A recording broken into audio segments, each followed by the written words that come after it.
Hello everyone. So in this project, what we are trying to do, using Pyspark ML library, we are going to do some clustering.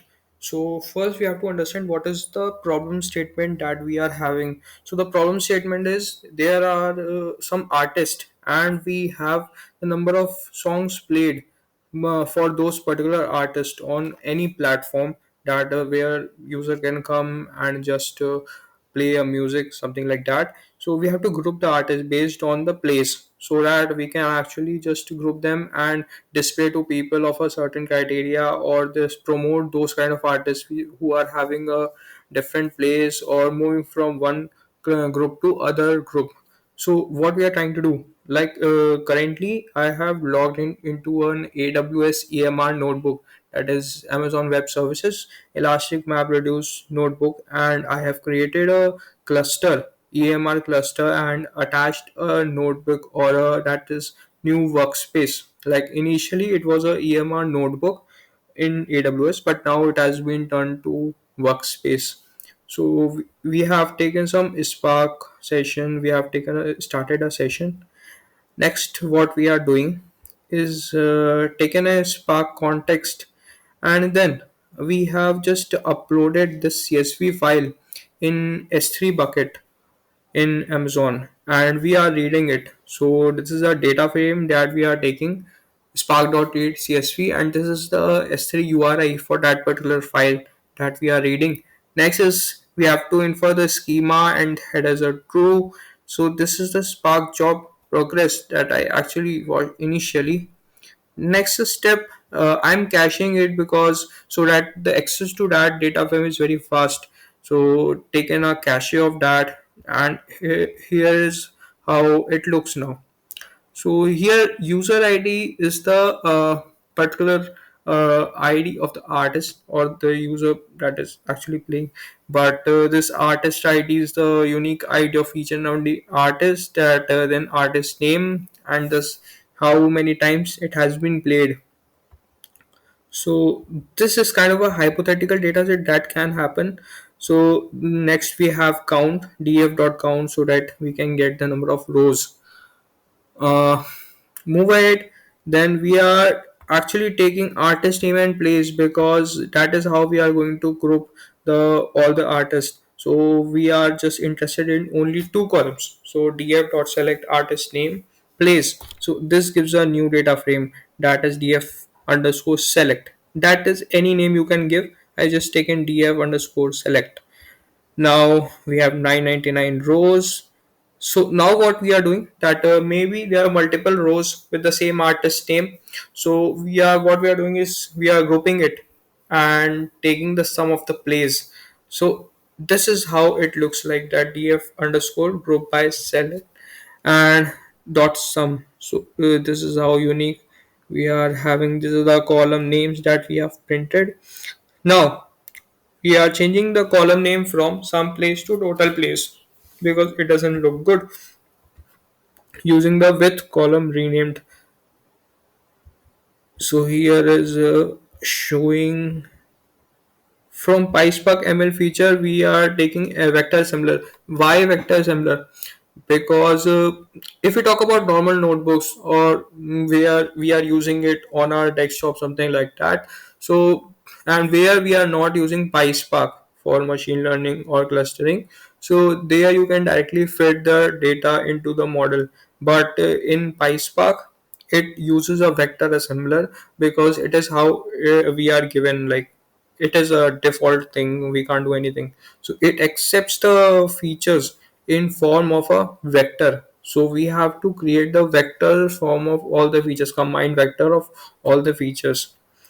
It is not only in clustering, but any machine learning algorithm, like in linear regression or logistic regression also, you have to create a vector assembler of all the features. So we have taken an instance of this assembler, and input column will be total plays, because we are going to group the different artists based on plays only, and output column will be the features.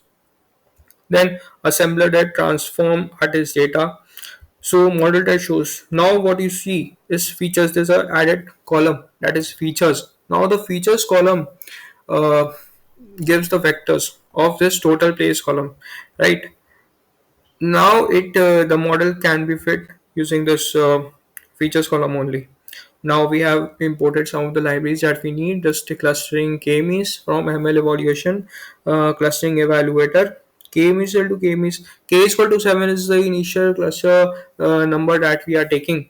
So now, before this, you need to actually go to the elbow curve and all to find the correct number of clusters that you can form. But here I have taken 7 only. Now what we are fitting the model, so model that select feature, so one feature will go and fit into the model.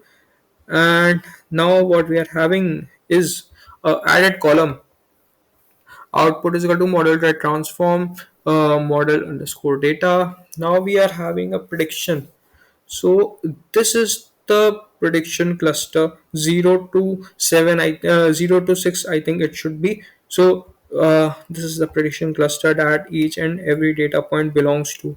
Now let's what we are going to do is, I think we are going to do some SQL work on that. So here we created a temporary view of that particular data frame. So create temp view, output view for spark.sql. So Spark gives some interface with SQL also. So that is a great thing, I think, because that's why Spark is so much used in the industry. So here we are writing a SQL query where we are just ordering it by output, like total place in a descending order. So the one number cluster like belongs to higher number of plays, and as the prediction cluster increases, now the total plays is decreasing. So that is how it is being built. I have taken. Next, now we have to also evaluate like how the things are going on. So here we are having this sell out score, so of the output. Then we are having sell out score of 0.84. So sell out score like belongs to -1 to 1, and as it moves to 1, that is a very good clustering. So that is a good cluster. So 84 is pretty good, I think. 0.84. Now this thing is we are actually taking the cost function. Before, like some time ago, it was to find the cost function you can just directly call model dot compute cost, but it has been changed to model dot summary or training cost. So this is how you compute the cost of the model based on particular k.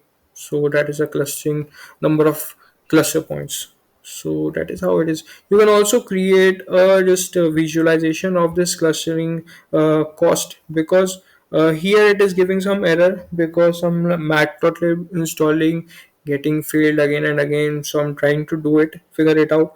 But this is how we can do clustering on an EMR cluster or in a cloud platform. Yes, so I have come to an end. Maybe this is a good demonstration of what I discussed. I know, or maybe you came to know something more. So the kind of clustering thing that you work on this cloud technologies is a little bit different. The Pyspark is a little bit different. Most of the things are very same, but small tweaks are required, and it is a pretty good platform. You can interact it very well. So why Pyspark or something like big data came into picture? Because it is very fast basically. So if you normally do using Hadoop or something like that, it will take a lot of time, but PySpark gives a lot of randomness and fastness to your processing. So I think it is good for big data, like most of the things. Like you can also check other videos on my channel that I am doing something around PySpark, Spike big data, and why and how it is important. So I would like to stop this video here only, and bye, enjoy.